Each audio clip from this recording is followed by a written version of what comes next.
Estamos começando mais um podcast, um programa que só fala de coisas bacanas, gente. Não é? Apesar, né? Fala de mim, você, Andressa. Não, é dos nossos convidados que a gente vai falar aqui. Por isso tem esse peso aqui, todo especial pra vocês. Mas não deixem do que, Andressa? De curtir, compartilhar, ativar as notificações. Isso é muito importante. Ajuda a gente ajuda vocês com conteúdo maravilhoso que hoje vai ser incrível também. Vai ser muito incrível e esse likezinho faz diferença, tá, gente? Porque o YouTube é danado, meu. Ele não sobe a nossa audiência se não der o like. Então já dá agora pra não esquecer. E hoje nós trouxemos um convidado muito especial aqui, o Fernando, que é diretor da Unidade de Negócios de onde, Fernando? A gente vai deixar pra ele, gente, porque dá pra enrolar a língua pra falar. Vamos deixar ele se apresentar, por favor.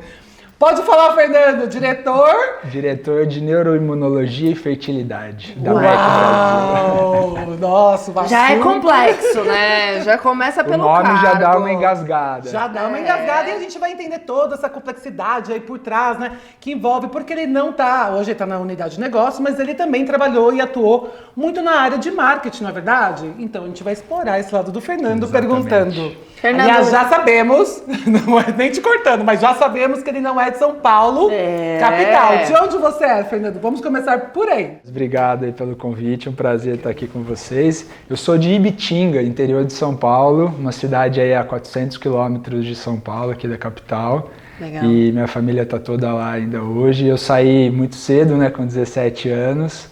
E não voltei mais, volto de vez em quando só para dar uma reconectada aí com a família. Hoje ele tá com 19, tô brincando. A carinha dele de novo, né? Sim. Mas, meu, sair com 17 anos é um tremendo desafio. Ainda mais você que tem esse semblante calminho, todo né, do interior, né, gente? Como muda, né? Uma paz. São Paulo Transmite pica, mas uma transmite a paz, né? né? Mas conta pra gente quais foram esses desafios, né? Porque São Paulo é desafiador, É né? desafiador. Na verdade, eu saí de lá com 17 anos, né, para fazer faculdade. Eu fiz administração de empresas na UEM, Universidade Estadual de Maringá. E de lá já fui morar um ano fora, né? Morei um ano em Londres, onde eu fui aperfeiçoar o inglês e fazer alguns cursos dentro da área de marketing. Sim. E aí, depois de Londres, já vim para São Paulo para trabalhar, entrando de trainee aí numa empresa de consultoria e não voltei mais. E aí, gostou de trabalhar com consultoria? Demais, demais. A consultoria, ela é uma escola. Você ficou quanto tempo lá? Foram quase 4 anos. Ah, bastante. E o que você pôde ver, assim, de escola pra você, né? A consultoria ela é muito dinâmica, né? Então, eu tive o privilégio também de entrar como trainee, então você tem um acompanhamento e você roda por diversas áreas, né? Então, nesses 4 anos, eu pude trabalhar com diversas indústrias diferentes, né? Então, eu entrei na área de estratégia, né? E ao longo desses 4 anos, como a gente, né, trabalhava em diversos projetos diferentes, então a cada 6 meses, um ano, a gente estava num projeto diferente, você tem uma velocidade, né, diferente de entender sobre aquela indústria, entender sobre aquele cliente. Então eu vejo que isso me ajuda muito no dia a dia de hoje, né, essa velocidade, essa adaptabilidade, né, para você estar lá conhecendo algo novo, né, fazer o deep dive ali, entender dos detalhes desse mercado e poder atuar de forma proativa e de forma estratégica com os clientes. Então, hoje eu vejo que na minha carreira esse início na consultoria foi muito legal por isso. Essa velocidade de adaptação aí a novos mercados, novos produtos, nova dinâmica, né? Muito legal. E depois da consultoria, você já migrou para a indústria farmacêutica ou não? Então, esse é um tema interessante. Depois de 2 anos que eu estava na consultoria, a gente foi dividido ali por indústrias, né? Então eu fiquei responsável por bens de consumo e farmacêuticas. Então todos os projetos na área de estratégia que eram bens de consumo e farmacêutica, eu estava envolvido. Então, depois de fazer tantos projetos dentro da indústria farmacêutica, veio um convite para poder fazer uma entrevista e participar de um processo e passar para o lado de lá. Então, depois de anos, né, dando consultoria para a indústria farmacêutica, eu recebi o convite de mudar de lado, né? De pular o muro e ir para o lado do cliente. Isso é um bom sinal, né? Porque aí você sai um pouco do desconforto e foi um pouco pro conforto. Ou não, né? Porque Mais ou menos, também é uma responsabilidade tremenda ali, né? Exatamente. Esse, né, quando eu pego e olho a carreira assim, acho que foi um dos momentos mais importantes, né, da minha carreira, porque eu me achei, né, eu me encontrei na indústria farmacêutica. Então, essa primeira oportunidade, né, que foi uma vaga de gerente de planejamento estratégico, foi muito importante, porque eu tinha uma importância ali nesse time, né, onde a gente trazia todos os projetos, né, globais e regionais para o Brasil. Então foi um momento muito legal, assim, que me fez crescer muito dentro da carreira. Desafiador também, né? Desafiador. Porque eu fui com esse selo da consultoria, né? Então, uma pessoa analítica, uma pessoa estratégica, e eu cheguei para criar essa área que naquele momento dentro da empresa não existia.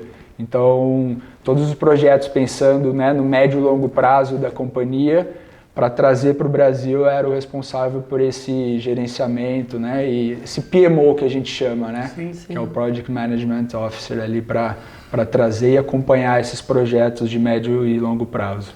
E o que você viu de assim, mais desafiador nesse momento, né? Assim, porque por mais que você já viesse com uma experiência, né? Era tudo muito novo ali, né? Era uma área nova. O que mais você viu de desafio? Acho que um grande desafio que a gente vive, né, ainda dentro da indústria farmacêutica é um ambiente muito regulado, né, e isso é muito importante. Né, é importante porque quando a gente fala, né, de planejamento estratégico, de projetos, do próprio marketing, a gente precisa seguir ali, né, uma regulamentação que ela é cada vez mais próxima, e isso é muito importante, né, para que não fique as coisas soltas, né, que os stakeholders, aí, os médicos, os pacientes, tenham de fato acesso às informações como deve ser. Né? Então, o grande baque ali inicial de pular, de mudar de lado, foi entender de fato ali o quanto essa indústria ela é regulada, né? E eu tinha ali uma formação em administração de empresas e eu fazia por fora já a minha pós e o meu MBA em marketing. E quando a gente fala em marketing, pensa em marketing, a gente está falando, né, de redes sociais, né, programas em televisão, propaganda e tudo mais. Aí quando você entra numa indústria onde você tem que tomar, né, todos os cuidados, cheio de regras. Acaba sendo um limitador para a questão de criatividade, inovação, essa regulamentação ou não? Eu não diria limitador, porque eu acho que ela é muito importante. Tá. Né? Então, até trazendo alguns exemplos aqui, eu pude nessa trajetória fazer um lançamento, participar de um lançamento, ser o responsável por marketing, de um lançamento para uma medicação para enxaqueca, né? Que foi uma medicação de fato que mudou assim, o tratamento da enxaqueca naquele momento, né? Um anticorpo monoclonal que veio para mudar o tratamento. E eu me recordo muito de uma história de uma paciente que entrou em contato com o saque da empresa dizendo: meu Deus, vocês precisam colocar isso na TV, na internet, todo mundo precisa conhecer esse medicamento, né? Ele mudou a minha vida, né? Avisa o time de marketing aí que eles não estão sendo efetivos. E aí você fala, poxa, que legal esse feedback, né? Mas que bom que também, né, o nosso marketing ele é um marketing voltado ao médico, né, ao prescritor da medicação. Né? A gente tem um braço muito importante, né, do disease awareness, né, da conscientização sobre a doença para a população em geral, né, para os pacientes. Então é importante que cada um desses braços tenha os limites e as regras bem claras do jogo, sabe? É importante, a gente também lida muito com a palavra que eu não posso falar, mas são notícias mentirosas, né? Sobre medicação, do que fazer, influenciador falando umas barbaridades, assim, sabe? Que isso é Vanessa, muito, extremamente perigoso. Indicando, né? Também, indicando né? coisas, sim, exato. Sim. Esse ponto é super importante e a gente vê que cada vez mais, né, você abre ali as redes sociais, tem gente falando da medicação, explicando como usa e tudo mais.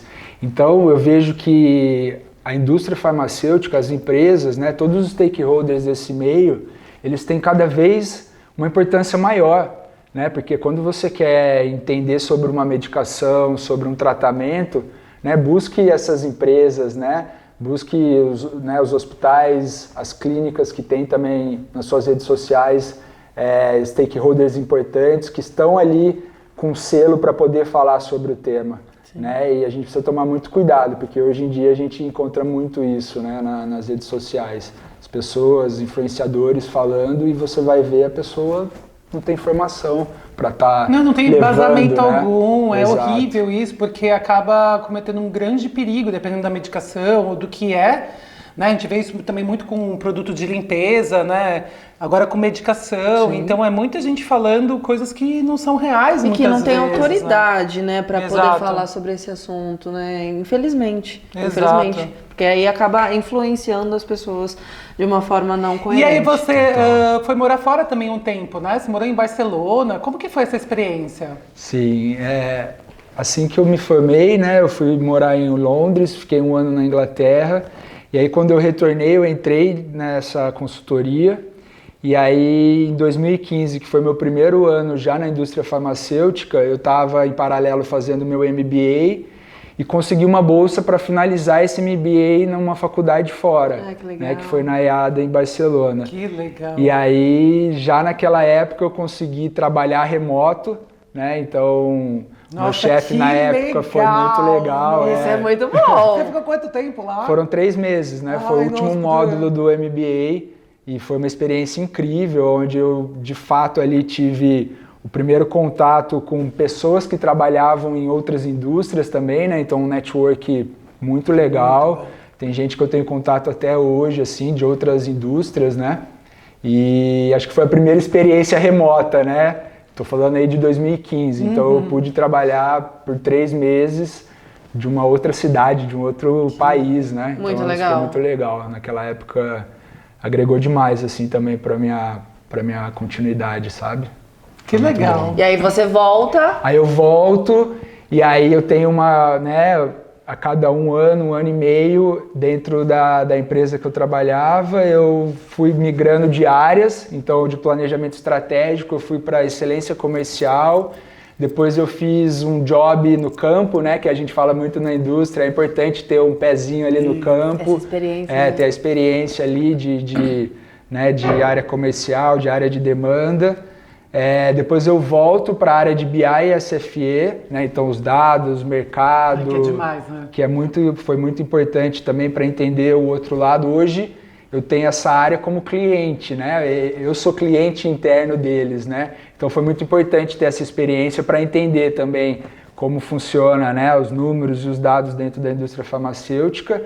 E aí, finalizando a minha pós-graduação, eu tive a primeira oportunidade no marketing, né, que foi uma gerência de produto, e aí eu não saí mais do marketing. Se apaixonou? Me apaixonei pelo Mas marketing. Por algum motivo específico, teve algo que te encantou nesse universo que você queira compartilhar? Eu sempre gostei do marketing, né, então assim, eu estava ali trilhando a minha carreira e, como eu falei, né, por fora, fazendo a minha pós, fazendo meu MBA em marketing, e eu sempre tinha esse plano, assim que tiver uma oportunidade do marketing, eu quero, né, migrar. E foi interessante que quando eu estava nessa cadeira de BI e SFE, trabalhando com os números e tudo mais, eu lembro de receber um feedback da pessoa que era a liderança do marketing, de dizer, cara, é muito legal o jeito que você mastiga os números, que muitas vezes as pessoas não conseguem fazer isso, de forma para o time entender, né, de maneira fluida, simples e direta, né? E eu lembro dele falar, assim que abrir uma vaguinha aqui no marketing, você vai participar do processo. E depois de alguns meses essa vaga veio, eu já tinha vontade, né? O marketing para mim é a área de paixão, assim, né? De estar lá, de poder levar informação de forma clara, transparente, e eu pude participar desse processo e aí você me ficou encontrei. Quanto tempo? Nossa, aí foi... Porque aí foram várias cadeiras em produtos diferentes. Ah, tá. né? Então eu tive uma primeira experiência na área hospitalar, depois eu tive alguns meses na área de oncologia, depois diabetes, e aí foi quando depois eu mudei de empresa para fazer esse lançamento que eu comentei com vocês de enxaqueca, aí dentro da neurologia. Você acha que esse foi o principal o case mais marcante da sua jornada, o de enxaqueca, ou teria algum outro case de algum produto que você fala, nossa, esse ganhou meu coração, eu fui lá firme e estourei e tá até hoje essa campanha bombando aí? Quando eu estava vindo para cá, eu estava pensando um pouco assim, né? Você faz uma retrospectiva. Com certeza esses feedbacks que a gente teve nesse momento do lançamento de enxaqueca me marcam, então assim, a gente fala um pouco também do propósito, né? Eu trabalho com marketing, que é algo que eu gosto, e lá na ponta você tem um propósito super legal, que é mudar a vida de um paciente, de uma paciente. Sim. Né? Então eu acho que esse case me marcou muito. Anteriormente a esse, eu trabalhava também com uma medicação para tromboembolismo venoso, e por conta de um projeto que eu pude liderar com o time na época, a gente começou a fazer, né, o trabalho dessa marca junto aos ginecologistas para prevenção de TEV nas gestantes. Né? Legal. E também nos marcava muito os feedbacks que a gente tinha, né? Porque muitas vezes a gestante ela tinha o aborto espontâneo por conta, né, do tromboembolismo venoso. Sim. E aí algumas pacientes também compartilhavam, né, quando conseguiam chegar ao final da gravidez, terem os seus bebês, compartilhavam as fotos dos bebês com as seringas em forma de coração. Foi por conta da sua medicação. Melhor conteúdo impossível, né? Foi por conta da sua medicação, da medicação de vocês, que eu pude realizar meu sonho. Então, assim, isso para quem está ali no marketing, trabalhando no dia a dia, marca demais, né? E acho que um último, assim, recentemente, é uma incorporação que a gente teve de um medicamento para esclerose múltipla, né, dentro do SUS. A esclerose múltipla ela é uma doença incapacitante, né? Então, antigamente, quando você entrava num centro de referência que tratava os pacientes com esclerose múltipla, era super comum você ver pacientes cadeirantes, né? E essa nossa medicação ela é super inovadora, ela é uma medicação oral, e recentemente a gente pôde incorporá-la no SUS, né? O que para a gente é um motivo de muito orgulho, né? Poder expandir esse acesso para a população. A gente costuma dizer na MEC que inovação sem acesso não adianta de nada, né? Então, teve um case também que me marcou muito, né, que foi um professor que participou até da defesa, né, da submissão dessa medicação, e ele falou, essa medicação me permite não faltar mais às aulas, e não sou eu só que falto ao meu trabalho, são 50 crianças que deixam de ter aula. Né? Então, assim, como essa medicação, por ser oral, por eu não precisar estar lá num centro de infusão toda semana, mudou a minha vida, mudou a vida dos meus alunos. Então, assim, esse é um ponto que eu sempre tento resgatar com o time, sabe? No dia a dia. Né? Às vezes a gente tem ali semanas mais difíceis e tudo mais, eu sempre trago para todo mundo, gente, né? Vamos resgatar e lembrar do nosso propósito, porque eu acho que isso nos move assim, no dia a dia também, sabe? Sim, e você, para motivar, né, esse time todo, manter todo mundo engajado, eu acho que é essencial isso, né, e mostrando resultados e colocando, porque eu acho que a indústria farmacêutica, ela tem ainda mais, né, o caso de vocês, dependendo do produto, vocês não podem comunicar abertamente, ou muitas coisas não podem ser feitas. Sim. E como trabalhar com isso? Você já se acostumou com isso? Porque ainda você não teve nenhuma experiência em um outro lugar que você poderia fazer grandes campanhas ou trabalhos. Nesse caso é um pouco mais para o médico, é uma coisa mais restrita. Como que é isso no dia a dia, né? Como mensurar todo esse resultado com tantas regras, com tantas coisas, como motivar a equipe? Como que funciona isso? Acho que a parte da motivação da equipe vem muito em relação a essas vidas que a gente transforma. Sim. Dos pacientes, né? Então, Hoje eu sou responsável pela área, né, de marketing, de demanda, então a gente não tem, obviamente, acesso, né, aos dados de pacientes e tudo mais, mas a gente tem a nossa área médica, né, que é responsável por isso, e a gente tem um programa de suporte ao paciente, então obviamente que sem mencionar quem é o paciente e tudo mais, mas os feedbacks eles acabam chegando na gente, né? Então, paciente X, paciente 1, 2, 3, né? Normalmente a gente até sinaliza isso por números ali, mas as histórias, quando elas são bem impactantes, elas acabam sendo compartilhadas, né? Seja, por exemplo, pela enfermeira do nosso PSP, né? Que traz, olha, eu tive um caso que a paciente teve esse resultado e trouxe esse feedback. Então isso é sempre compartilhado nas nossas reuniões para que isso traga essa parte motivacional e força para o time, né? E acho que alguns milestones que acontecem, né? Então, por exemplo, a incorporação dessa medicação dentro do SUS é o maior exemplo de que o nosso trabalho lá atrás, né? Quando a gente visitava médico a médico, cada plano de saúde para poder mostrar o valor dessa medicação, então, né, um passinho de cada vez, e quando você chega onde o Ministério da Saúde entende essa medicação faz diferença, né, para a população com esclerose múltipla, então a gente vai fazer a incorporação dela, eu acho que não tem como você falou, né, como mensurar. Acho que a maior mensuração de resultado é um exemplo como esse, sabe? Isso motiva muito o nosso time no dia a dia. Nossa, motiva demais. Dá mais ânimo para fazer mais coisas, gente. Com certeza. E hoje na frente de neuroimunologia. Aí, né? E fertilidade. Hoje, quais são os seus desafios, né? Você está nessa frente e o que você enfrenta de desafios aí, né, na comunicação? Legal essa pergunta, Andressa. Começando pela neuroimunologia, né? Então, como eu disse, a gente tem hoje dentro do nosso portfólio 2 medicações para esclerose múltipla. A MEC trabalha fortemente na conscientização, né, sobre a doença. Então a gente tem a Casa da Esclerose Múltipla, que é um projeto super legal, onde a gente roda o Brasil com uma casa mostrando quais são os sintomas, né, que o paciente que tem esclerose múltipla sentem. Né? Então, por exemplo, a fadiga, então você vai pegar uma escova para pentear o cabelo, essa escova é mais pesada do que o normal, você vai pegar uma escova para escovar o dente, ela é mais pesada, que são um pouco dos sintomas, né? Fadiga, o cansaço, o braço dormente, a perna dormente. Então, a gente roda o Brasil com esse projeto para conscientizar as pessoas, né, sobre a esclerose múltipla.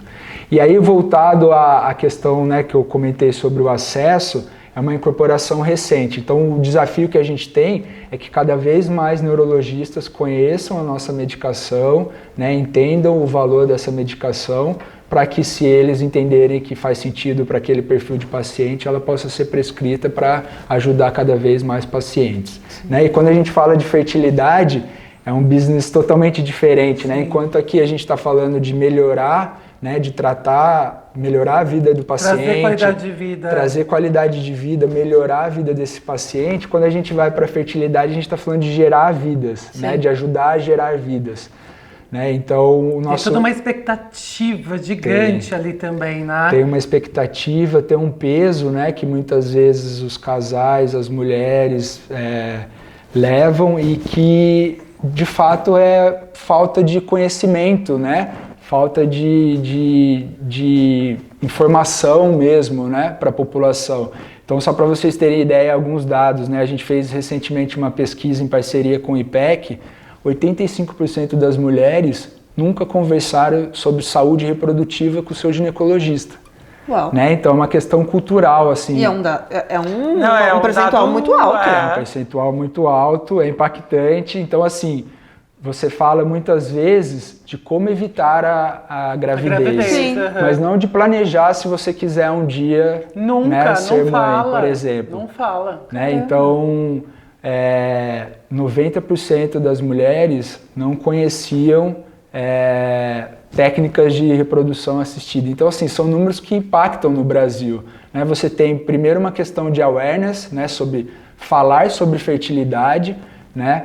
Muitas vezes tem também o estigma incorreto, né? Então, por exemplo, 30% dos casos de infertilidade é um problema do homem, né? E muitas vezes a pressão vai só em cima da mulher, né? Então, como que a gente traz essas discussões para a sociedade brasileira e como a gente educa também para que as pessoas possam quebrar esses tabus e conversarem, né, com seus médicos, com suas amigas, com familiares sobre o tema. Ainda é um tema que fica muito escondido, né? Quem talvez... Às vezes eu vejo assim, né? Eu já tô com 42, né? Então tenho amigas que falam, sei lá, que congelaram seus óvulos com 35.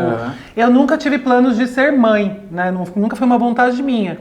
Mas talvez se o médico tivesse falado alguma coisa pra mim, sei lá, isso logo quando a gente inicia, né? O contato com o ginecologista e tal... Pode ser que eu teria congelado. Pois é. Não sei, ainda não tenho vontade nenhuma de ser mãe, mas... E tá tudo bem, mas nunca foi trazido para você o ponto, né? Para você refletir. Foi feito da melhor oportunidade que o corpo da mulher tá e babá. Só que aí é engraçado que com as amigas, uma fala, ai amiga, você nunca congelou? E eu, não congelei. Precisa congelar, porque precisa não sei. Então ficou um assunto que eu percebi, eu falei, gente, mas que papo estranho, isso nunca foi falado em rodas de mulheres. Eu acho que agora, olha isso, agora que tá começando a ser falado sobre, mas não pelo médico. Exatamente. E sim pela questão. Porque eu ainda sinto, desculpa te cortar, Fernando, mas eu ainda sinto que o médico tem uma coisa assim, você quer ou não ser mãe? Você sabe que é difícil. Então eu percebo que tem uma... não decidiu? Então não vai ser mais. Então é isso mesmo, tá certo e tal. Então não tem uma conversa, um acolhimento para entender realmente. Mas por que você não quer? Você tem um medo? Não quer? Você foi perfeita. O que foi? Então falta esse entendimento, porque eu sinto, pelo menos todas as vezes que eu falei, eu não tenho vontade de ser mãe e nunca tive. Porém, eu amo criança, eu amo. Meus sobrinhos assim derretem meu coração. Amo. E elas me amam também, graças a Deus. Mas tem um tempo, né? Tipo, eu já devolvo, porque eu tenho um tempo. Mas eu sinto que o ginecologista mesmo, vários que eu passei na minha vida, nunca falaram sobre. Quando eu falei da minha decisão, você não quer? Então tá ótimo, isso mesmo, melhor dor de cabeça. Tem uma, sabe? Então eu percebo que ainda falta um pouco disso, né? E aí vocês fazem esse exercício, por exemplo, com propagandistas para tentar como que é movimentar isso para os médicos? A gente... então, esse ponto foi perfeito o seu, porque às vezes o tema também, né, é no próprio médico. Né? Como que o médico tem essa conversa com a paciente dele? Né? Será que ele está trazendo todos os elementos para uma tomada de decisão ali, né, clara e em conjunto? Né? Talvez não. Talvez alguns ainda tenham um pouco desse falta de tempo e falta de saco, né? Porque então, e aí eles acabam é uma área que também às vezes nem todos se aprofundaram, então ele talvez não quer também tocar no assunto, né? Porque eu tenho o ginecologista e aí ele provavelmente, se você falasse sim, ele teria que te encaminhar, né, para um fertileuta, para uma outra subespecialidade ali. Então a gente hoje faz um trabalho, respondendo a tua pergunta, muito com o ginecologista, para que eles tenham essa conscientização e que, se for a vontade da mulher, ela seja encaminhada, né, para um especialista. Acho que esse é o primeiro ponto. O segundo ponto é que ainda tem também uma barreira, né, no Brasil sobre acesso. Né, o tratamento de fertilidade, ele é um tratamento que você precisa de um planejamento. E me chama a atenção, e esse é um ponto que a gente trabalha muito, que normalmente, se esse tema ele vai ser falado, ele já é falado na mulher de 35 mais. Isso. E às vezes essa mulher de 35 mais, ela já não tem, né, tantas oportunidades e chances, se ela for se planejar 3, 4, 5 anos para poder fazer, às vezes ela perde o time. Né? Então como que a gente faz com que essa discussão comece antes, para que, se for um desejo da mulher, para que ela possa se planejar para fazer isso, né, no futuro. Então esse é o grande desafio que a gente tem aí com fertilidade. Que mais pessoas em mais rodas de conversa se falem sobre o tema também. Sim. E você acha que, como você está à frente dessa unidade, tem alguns dados que demonstram a taxa de natalidade, né? Então, as pessoas elas não estão mais com aquele desejo de ser mães, como a Vã estava comentando, então isso diminui. Você acha que esse dado ele é verídico ou é uma informação que está rolando aí na internet, mas que não, no dia a dia não é coerente? Não, Andressa, ele é verídico, né? Então, hoje você tem cada vez mais famílias que não querem ter filhos, né? Você tem a população envelhecendo, né? Então a própria média da população brasileira, né, vem cada vez aumentando mais. 2030 vai virar, né? É isso. Então você tem também um empoderamento feminino, onde a mulher quer estar nos cargos, na sua profissão cada vez, e a maternidade talvez fique ali para um segundo momento. Né? Então é só a gente comparar, né, com os nossos avós, com os nossos antepassados. 14 né? filhos. 14 filhos. Imagina, eu do interior lá, a avó tinha 7, 8. Hoje você fala, né, você tem a discussão ali, talvez 1, talvez 2, mas não, talvez quem tem nem 4 tenha. tá sobrando dinheiro. É isso, né? Porque, gente, além, né, é um custo muito alto e fora da conta, né, de tanta criança, né? É isso. Eu tenho uma amiga fora que ela vai pro 7º já, Mirella. Nossa. 7 crianças. Acho que tem muitos fatores que são discutidos, né? Não só na questão de investimento, porque é um investimento alto você ter um filho, mas também a questão de segurança que hoje a gente está enfrentando. Tem vários fatores, a questão de educação mesmo. Tudo é muito caro, dependendo, né? Se você for olhar, filho se tornou uma balança mesmo. Antes não, vamos fazer e é o que temos para fazer. Hoje virou uma decisão. Ou eu tenho ou não, como que vai ser? Mas se pudesse planejar... Gente, eu acho isso genial. E é importante essa orientação, tem que falar, né? Tem que ser falado pelos médicos, porque assim... Todas que eu tive foram muito na negativa, curto e claro. Se falasse, poxa, eu quero, sei lá, mais pra frente, porque hoje eu tenho outros riscos, né? Que, por exemplo, tem uma menina que, né, trabalha em casa, nasceu com alguma coisinha. Acima dos 40, nasce com algumas questões. Tem um risco, na verdade, né? De nascer com algumas questões especiais. E aí a gente fica nessa. Eu falo, poxa, então se agora, do nada, eu ficasse, meu Deus, como que vai ser?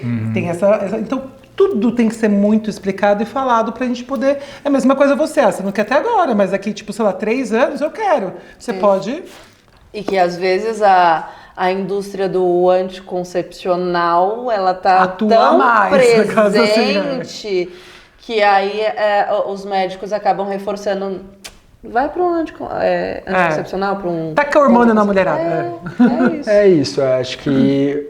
Poder de escolha é tudo, né? Então a gente trabalha essa questão de fato desse planejamento reprodutivo. Então, se a sua decisão for quero ser, não agora, talvez um dia, eu quero poder escolher um dia, que isso possa ser planejado a partir de agora. E o que tem de mais, assim, de tecnologia ou de algo que a gente pode esperar aí para os próximos ou anos, ou meses, novidades, ou alguma tecnologia?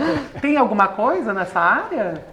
Olha, hoje a MEC trabalha muito, né, na questão da inovação, né, então está muito em segredo. Não, segredo. Posso contar? Está em segredo, eu não posso abrir.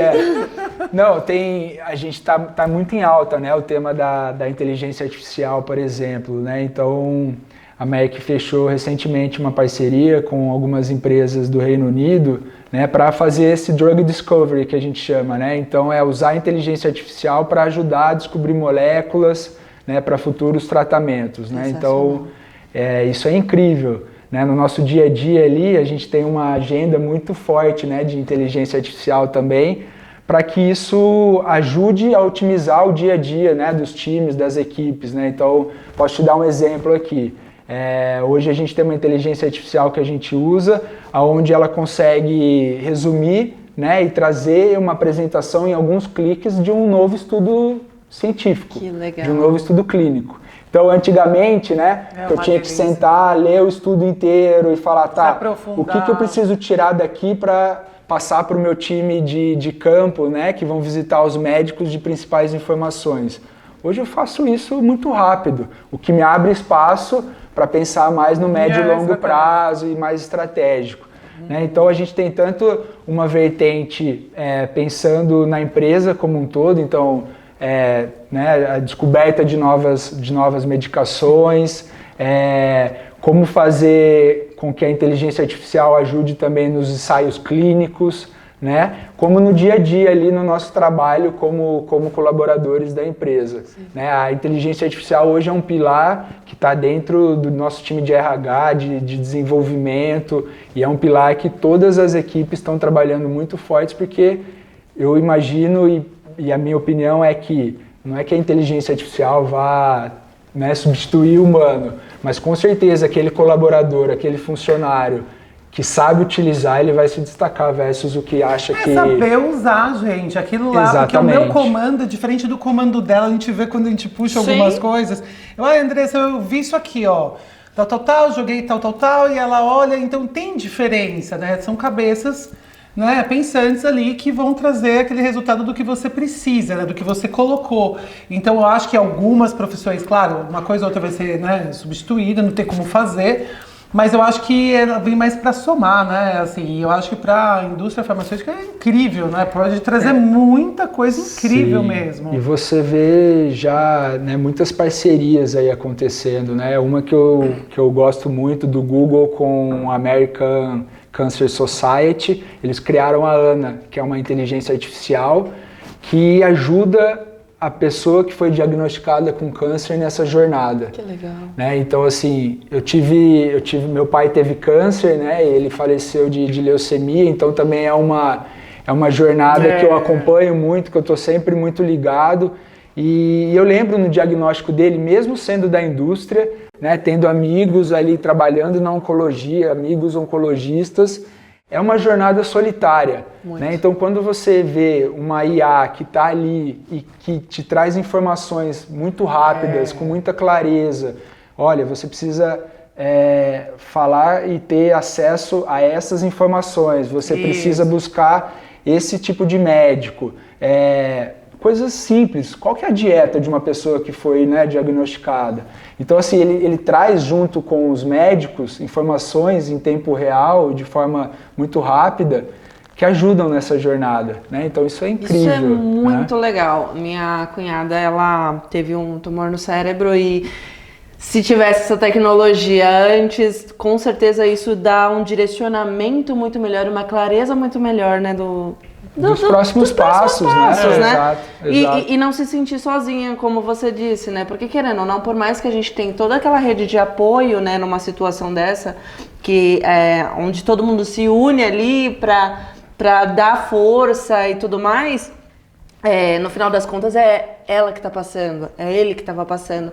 Então, às vezes ele quer ter uma clareza ali que a inteligência artificial ela poderia ajudar muito. Ai, que fantástico, não, gente, né? Eu sou super a favor. Eu adoro tecnologia, né? Tudo que é tecnologia, eu fico doida. Assim, hoje eu passo o dia, a minha mãe às vezes me liga, mentira que você está escutando ainda sobre IA. E eu, mãe, não tá pouco ainda, né? O tempo inteiro estudando, porque assim, como hoje tem uma coisa, amanhã já é outra. Olha, já se aperfeiçoou aqui melhorou não sei o quê. Então eu fico acompanhando, tentando dentro do que, claro que a gente trabalha com a nossa profissão, mas de um todo, é muito genial assim, né? Então eu acho que vem pra somar.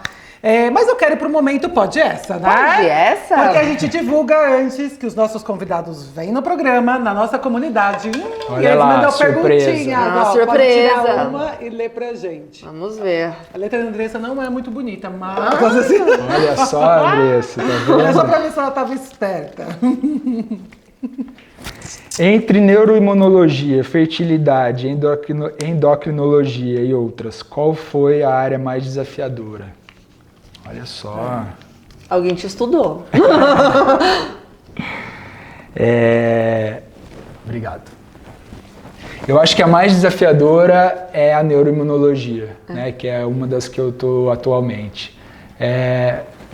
Por conta da complexidade, né, da doença, e acho que pela complexidade também do momento, né, desse momento de você ter uma medicação e precisar trabalhar essa questão do acesso, né? Então, hoje a MEC tem um trabalho fantástico, né, junto ao Ministério da Saúde, por exemplo, com farmácia popular, né? A gente tem uma medicação que é a medicação mais prescrita hoje, que trabalha com os pacientes com diabetes, né? Então é uma medicação que tem um acesso amplo no Brasil gigantesco, como um todo, né? Gigantesco. E aí quando você vem para a esclerose múltipla, a gente está falando de uma doença rara, né? São 40 mil pacientes hoje no Brasil com esclerose múltipla. Então, muitas vezes o barulho, né? O tamanho, quando ele é menor, às vezes as pessoas, né?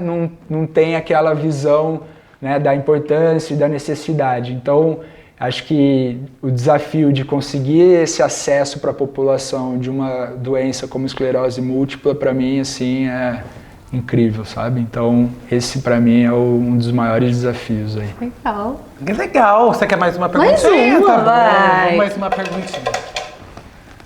Tô com medo desses papeizinhos, hein? Que Não, tem olha, é aqui? tudo profissional. É tudo profissional, é ótimo. Como foi o seu carnaval lá em Itajaí, né? Que você é? Bitinga. É, Bitinga. Já teve algum feedback que nunca esqueceu? Qual? Vixe, vários. Já Vários. levou umas cascas grossas. Mas feedback é sempre bom, mesmo os mais, né, pesadinhos, né? Sim. Acaba sendo construtivo, É. né? Sim. Eu costumo dizer que são nos momentos que as coisas não vão tão bem, né? Que você tem ali um feedback mais difícil, que você evolui, né? Você, né, faz um projeto ou uma reunião ou qualquer ação ali, você é elogiado, é super legal, obviamente, mas no feedback é que você cresce, né? Que você aprende. Eu tive uma vez um feedback de a gente tem muitas essas visitas, né, internacionais, né? Então, a liderança regional, a liderança global, né, costumam vir para entender do negócio, para ajudar, para trazer os insights. E eu lembro de um feedback de uma dessas visitas que me ajudou a colocar o pezinho no chão e ver que tinha muito o que ser feito ali naquele business que eu cuidava, e eu como profissional, como carreira também. Então, daquele feedback, eu startei algumas abinhas que eu fui abrindo para poder me aperfeiçoar ainda mais, principalmente nessa parte de acesso ao mercado, que era algo que eu não tinha muito. Naquele momento eu achei que eu sabia, né? E eu tive o feedback de, tem muita coisa para aprender aqui, busca isso, busca Dá um aquilo. negócio, eu achando que eu sabia, de repente, você tem muito para aprender.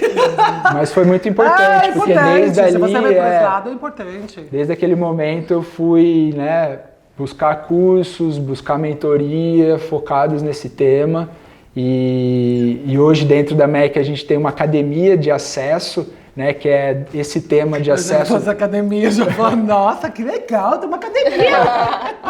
A louca da academia.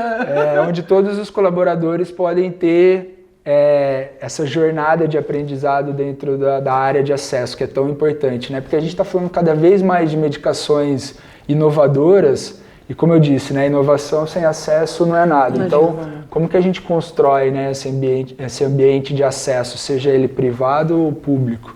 Então, hoje, todos os colaboradores podem ter acesso a essas aulas e esse aprendizado que eu gostaria de ter tido lá 10 anos atrás, quando eu recebi esse feedback. Muito bom. Mas que bom, superou, aprendeu, Super. estudou, isso é fantástico, né? Depois que a gente vê que fala, poxa, foi fundamental. Foi fundamental. Nem todo feedback é bacana de ouvir, mas ele é sempre construtivo. Quer dizer, nem sempre, né, gente? Tem alguns que não, né? De maldade, mas a grande maioria é realmente pra gente crescer, na é verdade? Então eu fico feliz. Mas, Fernanda, eu fico mais feliz ainda de ter te recebido aqui no nosso programa. Obrigado. É um assunto, assim, muito, assim, que se deixar a gente vai falar bastante aqui. Vamos então, mesmo. as portas estão abertas sempre que você quiser vir, contar uma novidade, contar algo bacana, para levar para todo mundo, ensinar alguns médicos a falar nas consultas.